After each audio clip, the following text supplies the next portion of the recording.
Mapagpalang araw po sa ating lahat. Welcome po kayo sa aking channel, ang Mom Flourish Channel. For today's video, pag-usapan po natin itong mga bulong-bulungan na di umano ang mga palapalagay, no? Na di umano yung daw naging vlog ni Kalingap Rab tungkol sa reunion ng Batch 1, Kalingap Angels Batch 1. Ang di umano'y maaaring yun na ang maging huling pagsasama-sama ng Batch 1. Kaya nga marami ang natutuwa at kumpleto sila dun di ba? Kumpleto sila dun. Pero nung binablog naman yun ni Kalingap Rab, wala namang mga ganong agam-agam, di ba? Kasi masaya naman, ang ganda talaga ng kanilang bonding. Kaya lang sa nangyayaring development ngayon, no, tila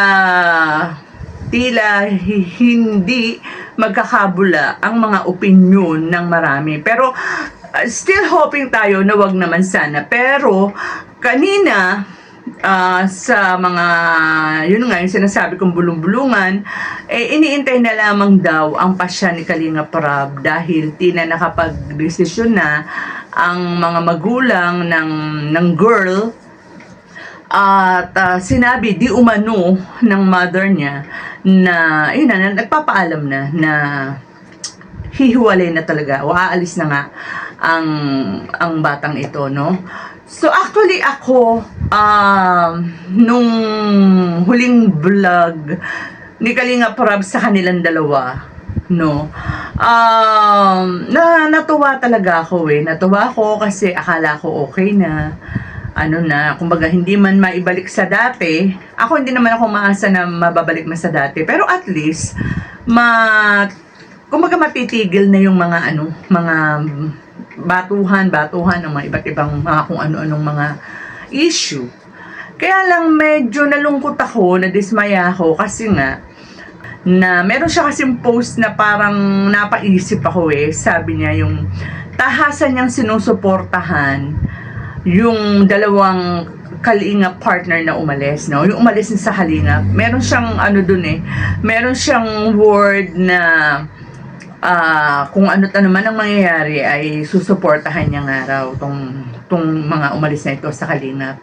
So parang sa isip-isip ko lang, if ever pala na papipiliin siya, hindi pala ang Kalingap o hindi pala si Kuya Rab niya pipiliin niya, kung hindi yung kasi nasabi niya ano't ano man ang mangyari, sila ang kanilang susuportahan, susuportahan niya yung dalawa.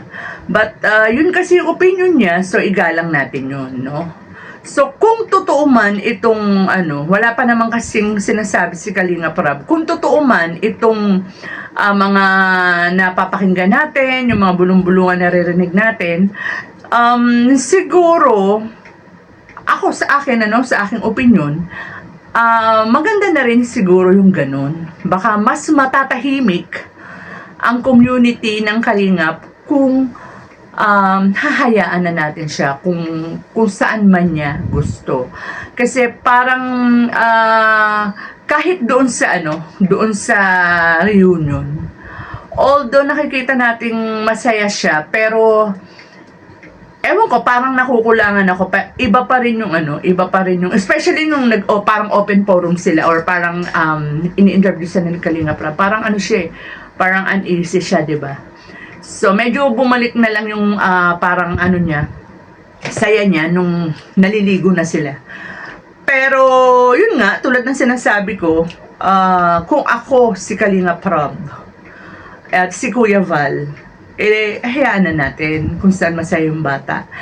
Baka ito pa yung maging dahilan para matahimik na, no? Matahimik na ang community ng Kalingap. Hindi man tahimik na tahimik kasi hanggat nandyan yung mga nakabantay na anti-Kalingap, hindi talaga totally mawawala yan, no? Kasi merong hahalukayin silang issue dahil yun nga ang kanilang ikinabubuhay ng kanilang channel.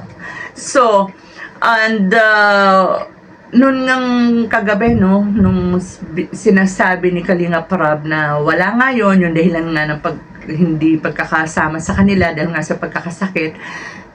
Hindi man nagsasalita si Rob, pero obserbahan niyo po yung mukha niya doon. Alam natin na halatang halata yung bigat, no? Bigat sa dinadala ni Kalinga Prab.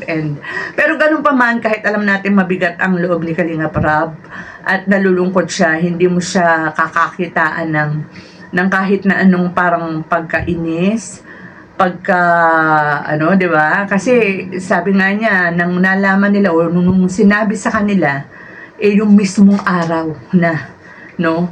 Kaya, biro mo, yung pagod nila, di ba? Yung pag-aasikaso ng papeles, yung mga iba sasabihin nila, wala kayong ginastos dyan, sponsors. Kasi hindi lang naman to pera-pera, di ba? Yung pagod mo, yung emosyon mo. Kasi ayan, alam natin na parang mahirap kay Kalinga Prab na, pakawalan si girl, hindi dahil sa nanghihinayang sa kikitain, dahil marami pang sa galing ni Rob, marami pa siyang po pwedeng ma-scout o yung mga ibang Kalingap charity vloggers na pwedeng ma-scout na po pwede pa rin niyang pasikatin. Siguro yung emotional attachment siguro, dahil paulit-ulit nung hindi pa nagkakaganito, paulit-ulit na sinasabi ni Kalinga Prab na hindi ko lang sila beneficiary, kung hindi mga kapatid, di ba? Tinuring niya mga kapatid yan. So, kuya siya ng mga yan. Lalo na itong girl, di ba? Kasi madalas siya nakakasama niya sa travel. At saka, talaga namang mabait siyang batang yan. Kaya siguro, yun ang mas higit na pinanghihinayangan ni Kalinga Prab. Yun nga lang na, kumbaga sa parang nangyari kay Rachel, napakabait na bata ni Rachel, pero ang Rochelle, pero kinakailangang palayain na rin ni Kuya Val kasi nagkakaroon na ng nagiging toxic na masyado ang community. So kinakailangan ng magpapalaya. So baka sakaling kapag umalis na si girl o makalaya na si girl, baka kahit pa paano magkaroon na ng katahimikan sa community ng Kalingap, and lalo na kay Rob, kasi napaka-unfair kay Rob ng mga nangyayari, mga sinasabi sa kanya. Parang alam naman natin na ang gusto lang naman ni Kalinga Prab ay makatulong. Oo, siyempre, dapat siyang kumita. Tama yung sinabi niya, dahil siya nagpapakahirap. Hindi, yung unang-una, yung utak, alam ninyo, yung isip, mas mahal yan kaysa sa pagod. Diba? Alam naman natin yan, mas mahal bayaran ang idea kaysa dun sa pagpapakahirap. And yun talaga, 'di ba? Yun ang realidad ng buhay. But wag natin siyang panghinayangan kasi ano man ang mangyari sa kanya, maging successful man siya o hindi natin hinahangad na pag alis niya sa Kalingap sana ay bumagsak, malaos or whatsoever, mawala ng sponsor. Hindi po ganoon, kasi syempre malulungkot na si Kalingap Prab dahil produkto niya yan. At kung sakaling mas sa kabila ng pag-alis niya sa Kalingap ay manatili siya na sikat pa rin, syempre ano pa rin yan Rabi, sa'yo pa rin ang credit niya, dahil kahit anong sabihin nila, laging nakatatak dyan. Kahit umalis yan sa Kalingap, lagi pa rin nakatatak dyan ang Kalingap, kasi kahit sabi ko nga kanina, pabali-balik rin pa man ang pangyayari, ikaw talaga ang nagpasikat dyan, 'di ba? At saka ang dami na rin naman 'di ba? Hindi ko na i-isa-isahin yung mga pangalan na nung nasa Kalingap, 'di ba? Boom na boom. O nung nawala sila sa Kalingap, 'di ba? Wala na. Gusto nila yun mas gusto nila yun. So wala naman tayong magagawa. Sabi nga ni Kalingap Prab, 'di ba? Hindi sila nagpapaalis sa Kalingap. Especially yung mga beneficiaries, sila lang yung kusang umaalis. So, ayan, nakakalungkot man. Pero kung ako at saka yung sinasabi ng marami, actually yung mga nagko-comment dyan na tinitignan ko, na binabalansin natin, hindi yung maka-girl o maka-boy, kundi yung mga neutral na nagko-comment. Yung mga neutral dyan, paano mo nalaman neutral? Kasi malalaman mo naman sa paraan ng kanilang pagko-komento. So, masakit man, talagang ganun, move on na, tanggapin na natin, di ba?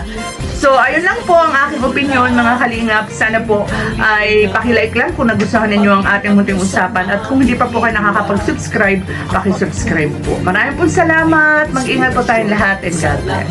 Ng henerasyon, ituloy mo lang, Kuya Val.